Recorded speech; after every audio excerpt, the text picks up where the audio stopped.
لترکیه جبو هلبجارتنین هرمین سال 2019 پارتیین سیاسی عالیه که اتفاقین خود زلال دکن عالیه که خباتین خود دومینن حتی ها پارتی دسلات اک پارتی و پارتیان نتفرست MHP اتفاق جمهوری آوا کرنه اول سرانسری ترکیه جبل استانبول همون نامزدین خو اشکره کرنه برانبری وی که پارتی مخالفت سرکت CHP بی هدفی به پارتی ایره دنوا اتفاق کیدایه اولگل دو باجارین مزن یوک استانبول و انقره هجمارک زیده نامزدین خو اشکره کرنه درباره وی مجارات جگرسروک CHP اورهان ساربال کل انقره پایتخت ترکیه بشتری کنفرانس کی بو ج کردستان 24 را راگهاند کل باجارین مزن ریا سرکفتنی به پشتوانی دنگدرین کرد را پیکانه او جبو کو پشتوانی کردان به دست بخن او حولین خوب بدومینن Biz büyük şehirlerde de, Ankara'da da امي لباجارن مزن ينوك انقره و اسطنبولي لگلگلي كرد لهمبر اتفاق جمهوري دناوا پشکری و هفکاری دابن چوا کود رفراندوما گوهرینا دستورا سال 2017 دا CHP HDP پارتیا سعادتي لدجي دسلاتي بهفرات افگريان للبجارتن هرمي دا جي امي به هفکاری آوا بکن و لدجي اتفاق جمهوري بسرکون لهمبري دسلاتاريا تاكي كسي ام مجبورن کو اتفاق که برفره آوا بکن و دناوا في اتفاق دا جي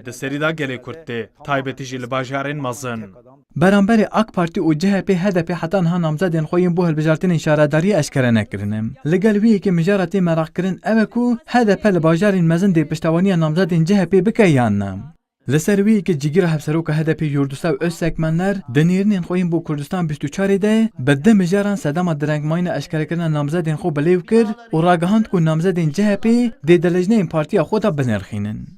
Bunun iki nedeni var.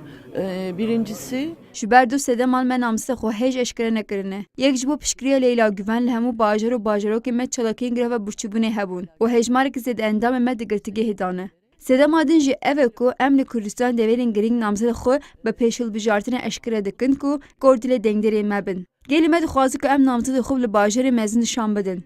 Lêbelê armanca me sereke paşvexistina desilatê ye. Ji loma ji namzeyên CHP lijneyê partiyê me dinirxînin. Em ê demekin nêz di hewesa xwe eşkere bikin. Di hilbijartinên 24 Hezîranê ya Serokkomarî û yên parlamenteriyê de Partiya Desthilatdar AK Partî û Partiya Neteperest MHP İttifaqa Cumhurî, Partiya Muxalefeta Sereke CHP, Partiya Saadet û Partiya İYİ jî ittifaqa gel ava kiribûn. Beramberî wê yekê HDP jî bi partiyên çapa Tirkiyeyên ku di derveyê parlamentoya Tirkiyeyê de dimînin, ittifaqek ava kiribû. Vural erişmiş. Kurdistan 24 Ankara.